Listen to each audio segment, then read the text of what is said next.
सटा समते घरी दोसर देह भइल बा।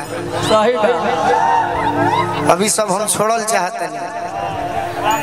कुंवर के प्यार में अरे मजा आवेला, अरे लूटत लहार में मजा आवेला हो।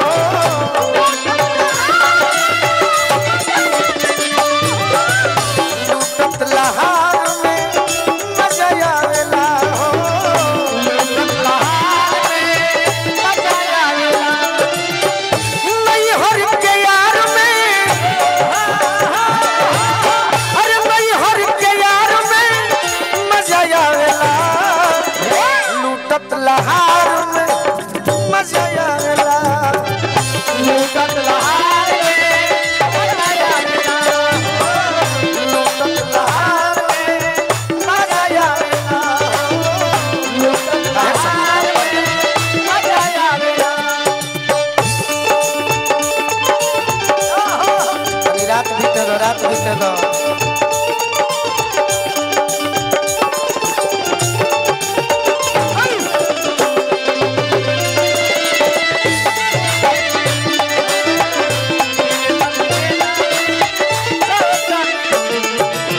देखो हमार गीत सुनब तो मजा आई कि कहाँ कहाँ मजा आवेला। कहाँ कहाँ घर परिवार से बचाई के नजरिया, गोरिया के धोई के भरया कंवरिया।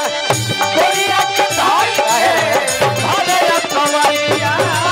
गोरिया के धोई के भरया कंवरिया।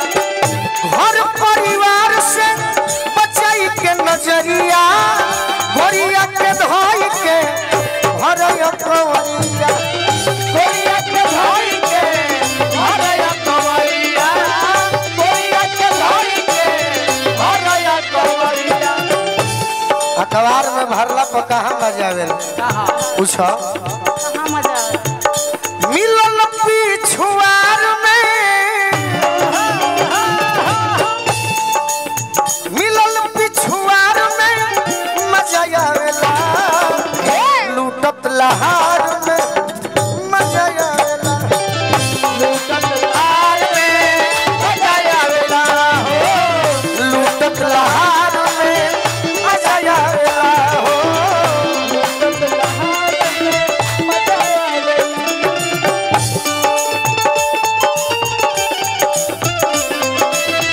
एनी रही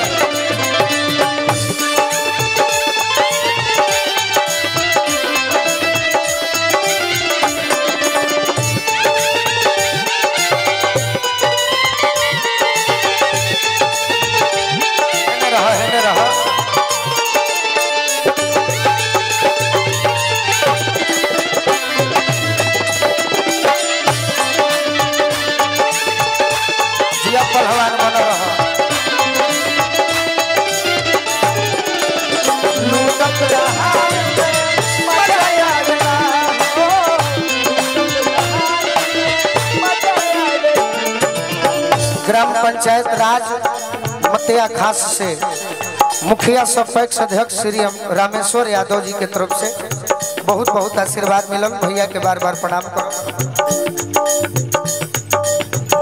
दूरे दूरे दूरे दूरे दूरे दूरे रहे घर। पवन शास्त्री जी देवापुर निवासी गोपालगंज के माध्यम से भैया के बहुत बहुत स्वागत, बार बार प्रणाम करो। और कहा रात में पलनवा पर राजा जी के संगवा निक लगने हमें निहारे ले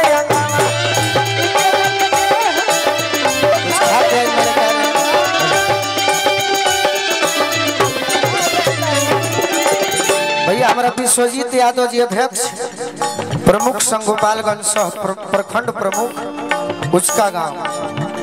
रात में पलंगवा पर राजा जी के संगवा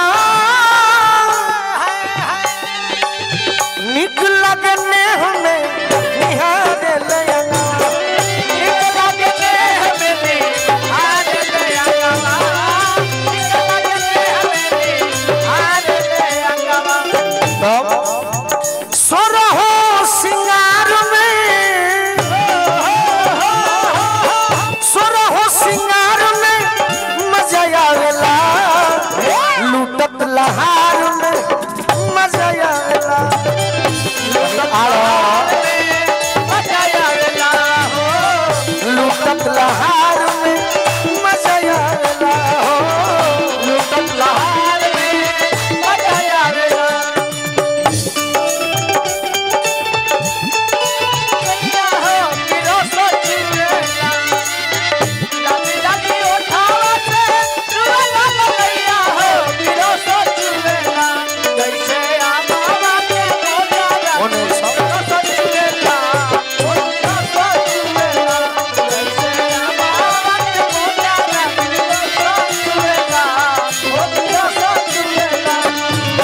भैया हमारा राम नरेश चौधरी जी Durga guest house marriage house Thawe Durga मंदिर ब्लॉक के ठीक पूरब राम नरेश चौधरी जी के तरफ से 1000 रुपए का आशीर्वाद मिलल। और का ये चाह अब तोहरो नाम भुलाई जाता नहीं दिन पर दिन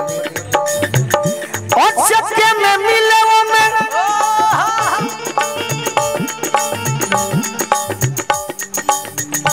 विजय यादव मुखिया जी भैया हमारा ग्राम पंचायत राजबैरिया दुर्ग उचका गांव के माध्यम से आशीर्वाद मिलो।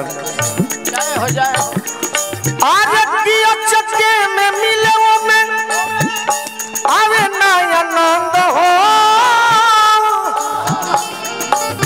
सोनू संग दिल गोलू कहले पसंद हो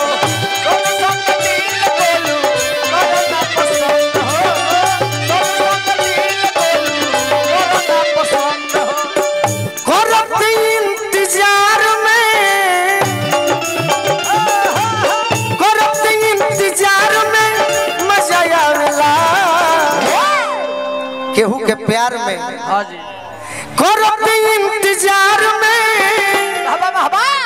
अरे मजा आवेला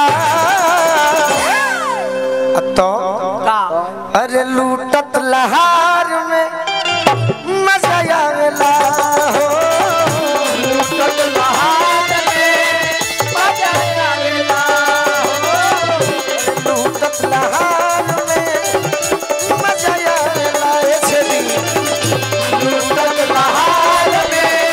चला दिए अरे कुंवर के प्यार में मजा आवेला अरे लूटत लहार में